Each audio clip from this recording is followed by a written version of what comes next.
Grabatzen ari garen unean, arratsaldeko laurak izateko 28 minutu falta direne honetan, gaur aurkeztu duten buruz-buruko txapelketa nagusiaren berri emango dugu, bai berri eman, analisia egingo dugu pilotariena eta pronostikoa ere emango dugu noski. Analisia ohiko moduan egingo dugu, hau da, pilotari bakoitza hartu eta ze ezaugarri dituen eta ze aukera dituen txapelketa honetan, horiek esan da, eta lehenik eta behin aurkeztu dezagun nola izango den formatua beno. Jada baikok bi aurre kanporak eta jokatu zituen, lehengo astean batetik Bastidan Peña bigarrena eta Larrazabal izan ziren, bertan Peñak irabazi zuen, larun batean Lekeition Urrutiko Etxea eta Bakaikoa aritu ziren nor baino nor gehiago, bertan Joanes Bakaikoak irabazi zuen.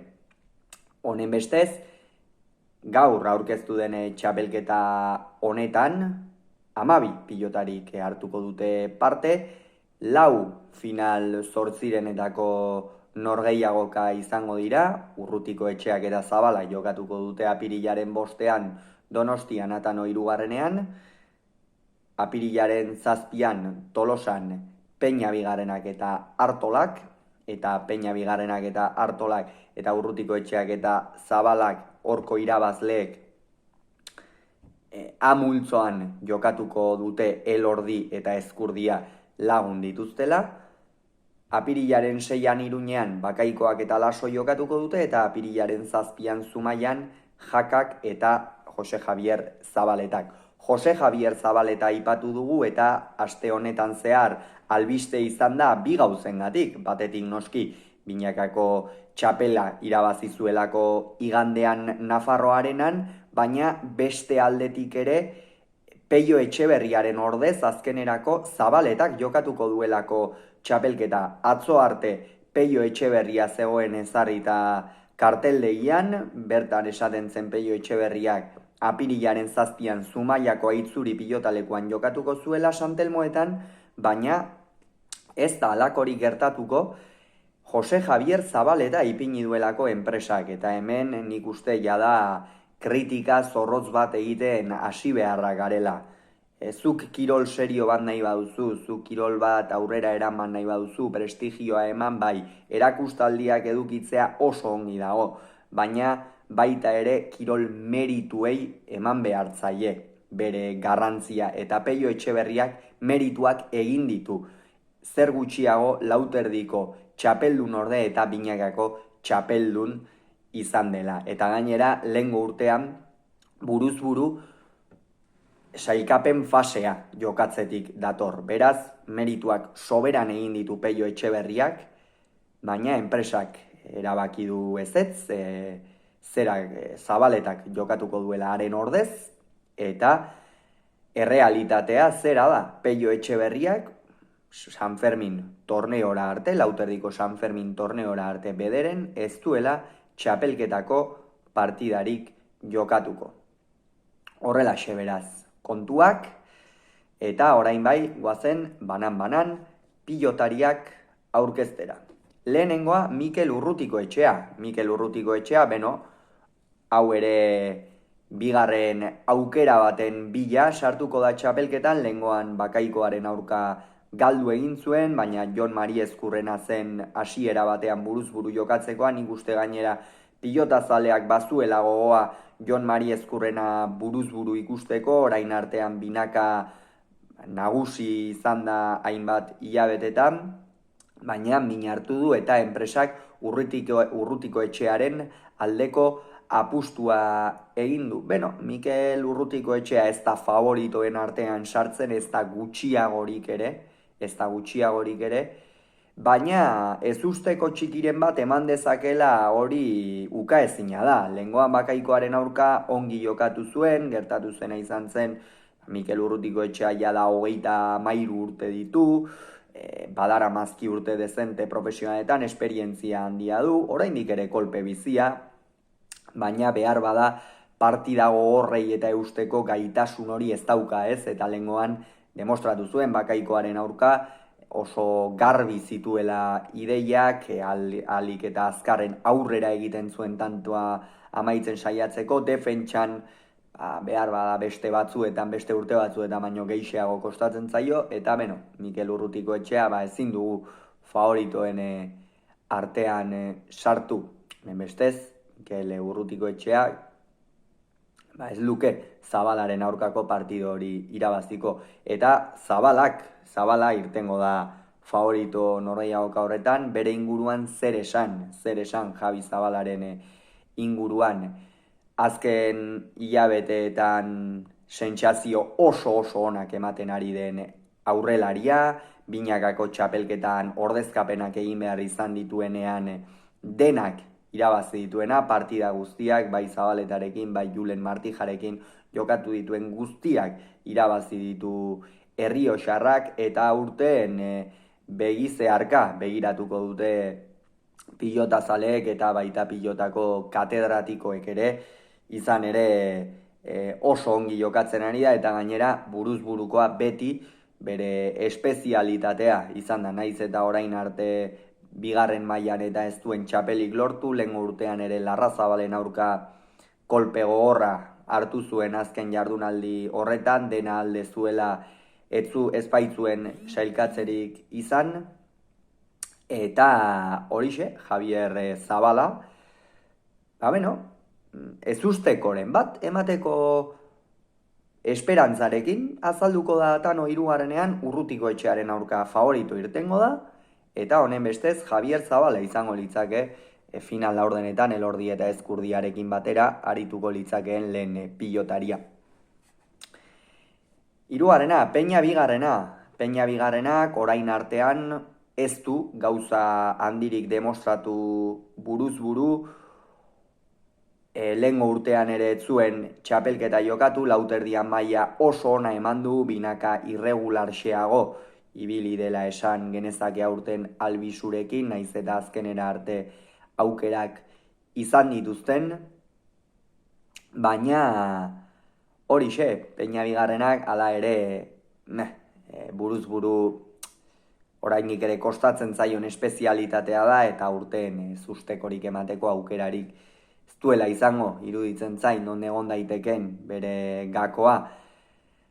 Aurrean partida bizi eramanaz, pilotakada biziak joz, asko sakatu beharko du, baina oso zaila da Peñak irabaztea. Eta bai iruditzen zaidana sartuko dela eta partida honetan favorito izango dena Iñaki Artolak binakako txapelketa bikaina egin du, oso ongi jokatu du, demostratu dio enpresaria, ni hemen negok, eta gaurkoan ea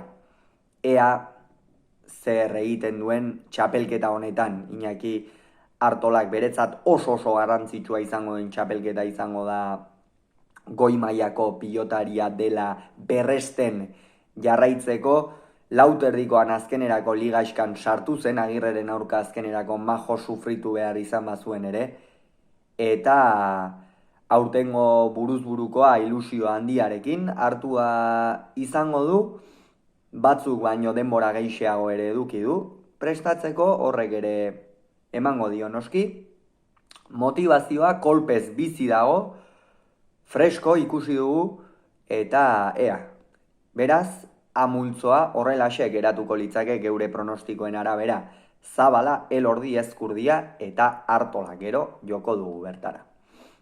Bakaikoa eta Laso, bakaikoa batetik, zer esan, Joanes Bakaikoaren inguruan, jende inor gutxik ematen zuen Mikel Urrutikoetxearen aurka favorito, eta irabazi egin zion, hala ere, orain gozatzera irtengo da txapelketan, pasaden urteko promozioko txapelduna da, Etxarri Aranatzekoa, horren sari moduan aurrekanporak eta jokatu behar izan zuen Urrutikoetxearen aurka, Lekeition partida gogor eta eder baten ostean irabazi egin zion, eta batez ere sakearekin asmatu zuen, eta gero noski defentsan harria baino gogorragoa da Bakaikoa, eta Unai Lasok lana egin beharko du, Laso izango da favorito, eta horregatik Bakaikoa bazterrean utziko dugu, baina Lasori lanak emango dizkio, defentsan esan bezala harria baino gogorragoa baita, eta sakea hartzen duenean baliatzen badu argi Joanes Bakaikoarekin. Unai Laso, orain 2 urteko txapelduna, lehengo urtean ez zuen sailkapen fasea pasatzerik izan, horren ondorioz aurten final 8 hasi beharko du Bizkar eta Gerendiaingo pilotariak, binakako txapelketa beretzat batez ere froga moduko zerbait izan da, bat ere presiori gabe kantxaratu da ia norgehiagoka guztietan, Arangurenekin batera azkenerako bikote duina osatu dute, inor gutxik ematen zuen eurak sailkatzea eta azkenerako sailkatzeko aukerarik izan ez bazuten ere bikote duina erakutsi zuten, eta bera izango da favorito bakaikoaren aurka, eta aurten, ikusiko dugu ea ze paper egiten duen. Ez da orain 2 urteko Laso, ez dauka esplosibitate hori, abiadura bai noski, eta batez ere kolpe luzean min egin dezaken pilotaria. Erik Jaka, Erik Jakak 2020 urtean irabazi zuen txapelketa, urrezko besamuturra duen mutila, kolpe, luzea ez, baina bizia duena, ongi sakatzen du, esperientzia handia du gainera, txapelketetan urte asko daramazki goi mailan, eta teorian Jose Javier Zabaletaren aurka sailkatu beharko luke, kontutan hartuta, binaka egin duen txapelketa, naiz eta Mari Ezkurrenak ongi funtzionatu duen, Erik Jaka bikain aritu da, zerbaitegatik egin zuen apustu baikok Jakaren alde binakakoa jokatzeko, eta oso ongi aritu da, finalerdietan txakalaldiaren ondorioz ezin izan zuten finalean sartu, baina hortxe, Erik Jaka sartuko litzake Laso, Altuna eta Dariorekin batera, eta gero Jose Javier Zabaletak, pilotari ona, atzelari bikaina onena, esango dugu, atzelari onena, baina buruz buru behar bada Jakari irabazteko zerbait gehiago egin beharko lukeena, eta horregatik Jaka irtengo da favorito honen bestez. A-multzoa horrela geratuko litzake, Zabala, Elordi, Ezkurdia eta Artola, B-multzoa Laso, Altuna, Dario eta Jaka.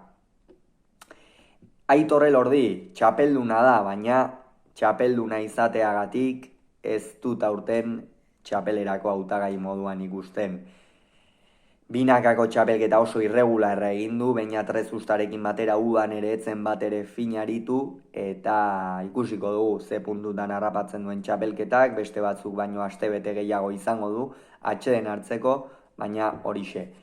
Joseba Ezkurdia, honen inguruan ere zer gutxi esateko, buruz burukoa da bere arantza nagusia, lauterdikoa eta binakakoa irabaziak ditu, behin baino gehiagotan bakoitza, baina buruz buru orainik ere ez dut txapelik, eta aurten ziur gogoz irtengo dela, baina ez dut favoritoen artean sartuko aurtengo txapelketa honetan.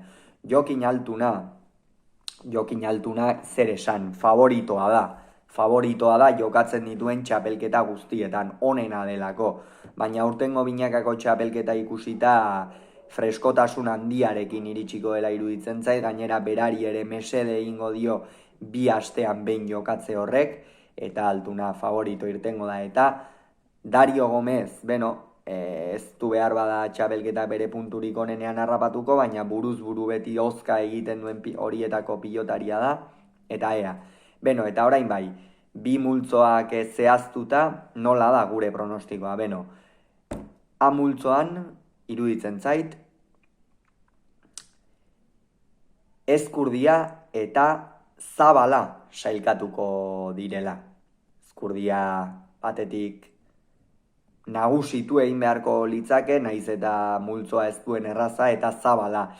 Elordiri ez diot aukerarik ikusten, sailkatzeko aurten ez diot aukerarik ikusten, eta Zabala Artolaren gainetik ikusten dut. Eta beste aldetik berriz, B-multzoan, hemen zailagoa da kontua, baina Altuna 3. eta Unai Laso sailkatuko direla iruditzen zait. Dario batetik ez dagoelako bere punturik onenean, eta Laso Jaka baino puntu bat gorago ikusten dut buruz buru. Honen bestez, finalerdiak honelaxe geratuko lirake. A multzoko lehen hau da Ezkurdia, B multzoko bigarrenaren aurka, Lasoren aurka izango litzake, eta hemen iruditzen zait, Laso favorito irtengo dela. Eta maiatzaren 19an Donostian, A multzoko bigarrena kasu honetan Zabala, B multzoko lehenaren aurka, Altunaren aurka izango litzake, eta hemen iruditzen zait, Jokin Altuna favorito dela. Honen beste 3. eta 4. postua Ezkurdiak eta Zabala jokatuko lukete, hemen Ezkurdia ikusten dut favorito, eta finalean esan dugu Jokin Altuna izango dela favorito. Hauxe gure pronostikoa, baina esan bezala, txapelketa luzea da, eta edozer gertaliteke. Hauxe beraz, esan beharrekoa, hurrengoan gehiago izango zuen bitartean on izan, agur.